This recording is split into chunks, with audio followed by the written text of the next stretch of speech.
السلام عليكم. اليوم ان شاء الله حسوي معاكم كور البطاطس بجبن كرافت. يلا نشوف طريقة التحضير والمقادير.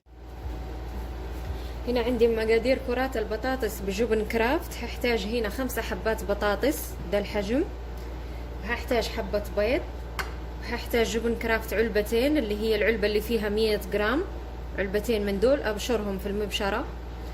عندي هنا بقسماط، البقسماط على حسب اللي حزيد بعدين. وعندي هنا بالنسبة للبهارات عندي بهارات إيطالية وملح، كزبرة ناشفة، فلفل أسود.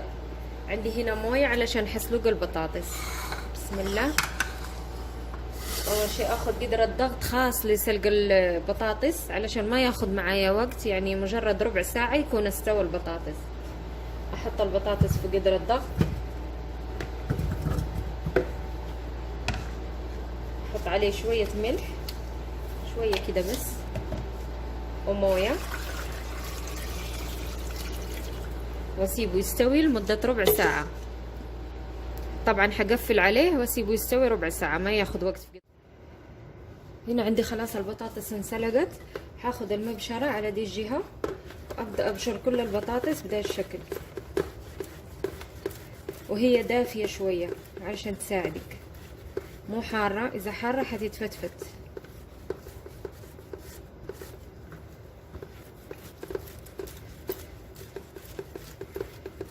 استمر بنفس الطريقة ابشرها كلها. خلاص دحين بشرت البطاطس. هبدأ احط عليها الجبن كرافت اللي هي علبتين ابو 100 جرام.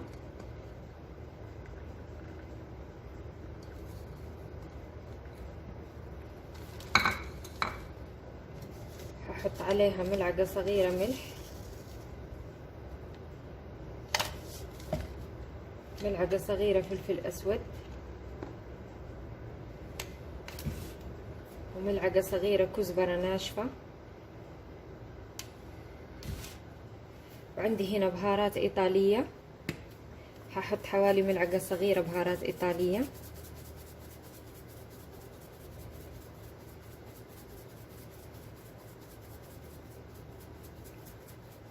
البهارات الإيطالية تضيف لها طعم طيب صراحة، اللي ما توفر عنده يضيف ريحان. وحضيف هنا البقسماط حسب القوام، حضيف 3 ملاعق دحين وأشوف. وحضيف البيضة، حبة البيض. خلاص أبدأ أدعكها كده دعك مظبوط. أتأكد إنه الجبنة مع البطاطس كله انسجم مع بعض.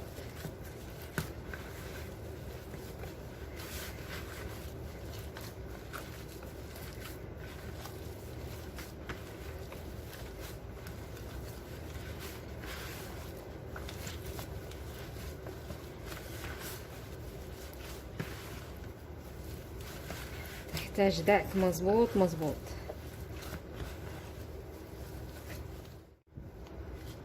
خلاص دحين دعكتها، صار قوامها زي كده.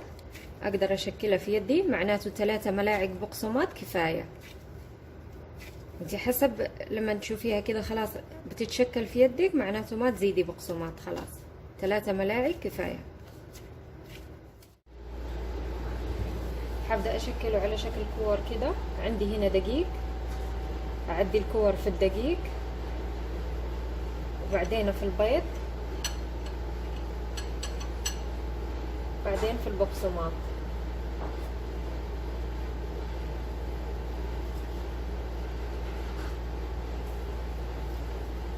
اسويها بيدي بدا الشكل. اجيب صحن وابدا ارص فيه.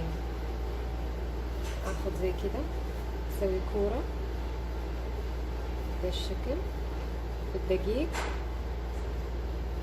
اول شي البيض،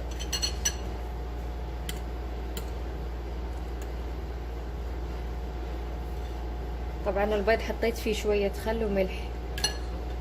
وعلى البقسماط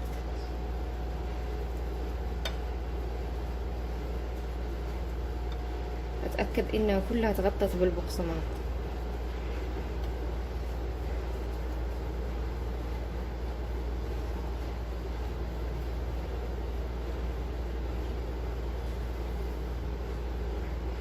اول شي الدقيق انخلها كده، احاول انزل منها الدقيق وعلى البيض،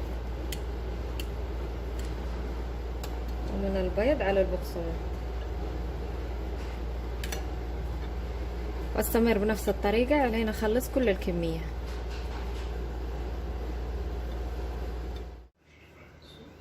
خلاص هنا خلصت الكمية كلها. دحين الجزء اللي انا ابغى اقليه حريحه في الفريزر لمدة ربع ساعة وابدأ اقلي فيه، والجزء اللي ابغى احتفظ بيه في الفريزر حفرزنه تماما، اخليه عليه يتجمد، بعدين اجزئه في اكياس واحتفظ بيه في الفريزر. وقت ما احتاجه ابغى اقليه حندره على طول على الزيت الحار.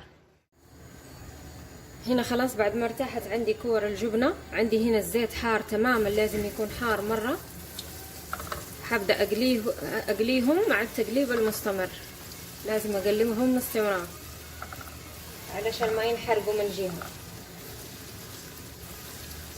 اهو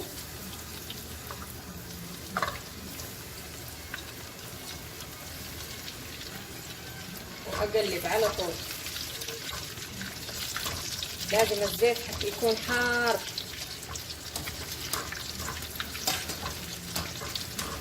اقعد مستمرة في التقليب علين يتحمروا واحصل على اللون الاحمر اللي انا ابغاه.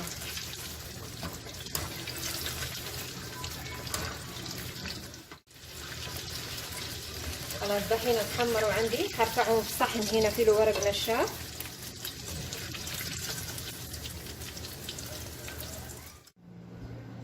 هذا الشكل النهائي لكور البطاطس بجبن كرافت، تيجي على ذا الشكل، طعمة ولذيذة ومقرمشة.